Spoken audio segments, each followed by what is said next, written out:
હાલ ભૂરા હું જવું બહાર. કામ થઈ ગયું? કમ્પ્લેટ કચરા પોતા વાસણ કમ્પ્લેટ. કમ્પ્લેટ 0-0. કાંઈ બેવો ના માર થાય મૂળ હું જઉં. કીધું ને બેહો એમ. શું હે માં વાર્તા કેવી લે?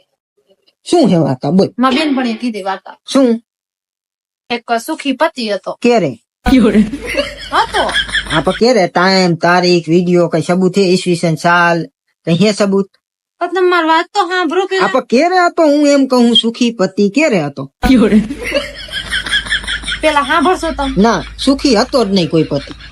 એક વાર કીધું ને એમાં માની જાવ. ના, હતો સુખી હું હતો. માનું જ બીજી વાર ન કેવું પડે. હું માનું જ નહીં સબૂત વગર કોઈ દી ન માનું. સુખી કોઈ દી પતિ હોય જ નહીં ને. બીજી વાર ન કેવું પડે. કીધું ને મેં કીધું ને એક વાર કે ઈ સુખી પતિ કોઈ હોય જ નહીં એટલે પતિજી વાત સબૂત છે કઈ તારા આગળ. ના ના મારી વાત ન કરતો હું બીજાની વાત કરું. હું તો સુખી છું ઈ તને ખબર જ છે. મને ખબર તમે મારી જ વાત કરો. ના ના હું બીજાની જ વાત કરું. હું તો સુખી છું તને ખબર જ છે. તમને મેં કઈ વાતની ખોટ રહી? કઈ વાત નહીં તું મને એકના પલકાર ઉપર બેહારે. કાકા હા સરકારી નોકરી વાળાને કાકા તમે કેટલું માનો છો? બહુ મેં તો બહુ માનું એમને. એમ? જો હું તને એક વાર્તા કહું. હા.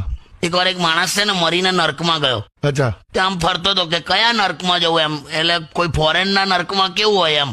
ફોરેન નું નર્ક? હા એવું જોવા નીકળેલો તો અમેરિકાના નર્કમાં જોયું. અચ્છા. તો અમેરિકાના નર્કમાં એવું પૂછ્યું કે અહીંયા શું શું થાય. હા.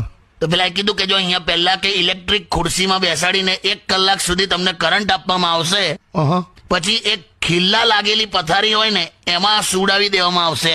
અચ્છા. અને પછી એક મોટો આમ દૈત્ય માણસ તમારી જખમી પીઠ પર 50 વાર હંટર મારશે. અરે બાપરે. ત્યાં ગભરાયો તો આ થોડો આગળ ગયો. એવું ફરતા ફરતા જોયું ને તો ઇન્ડિયા વાળું નર્ક આવ્યું. અહં. એની બહાર તો લાઈન લાગેલી લા. હે? તો આને એવું થયું કે 100% ઇન્ડિયામાં કંઈક સજા ઓછી હશે એમ તો જ આટલી લાઈન હોય ને યાર. હા બરાબર. ત્યાં જઈને પૂછ્યું કે અહીંયા શું જ આટલી લાંબી લાઈન છે. હા. તો ઇન્ડિયાના નર્કમાં એવું જ કીધું કે ભાઈ જો હા. પહેલા તમને ઇલેક્ટ્રિક ખુરશી પર બેસાડીને 1 કલાક સુધી કરંટ આપવામાં આવશે. પછી એક ખિલ્લા લાગેલી પથારી પર સુવાડવામાં આવશે અને પછી એક દૈત્ય માણસ તમારી જખમી પીઠ પર 50 વાર હંટર મારશે. આ તો સેમ જ થયું ને. તો પેલાને પણ એ જ થયું કે આ તો બધે આવું છે યાર. તો પછી આટલી લાંબી લાઈન કેમ લાગી છે? હા. પછી પેલાએ કીધું શું? કે અહીંયા ઇલેક્ટ્રિક ખુરશી તો છે પણ ઇલેક્ટ્રિસિટી નથી યાર.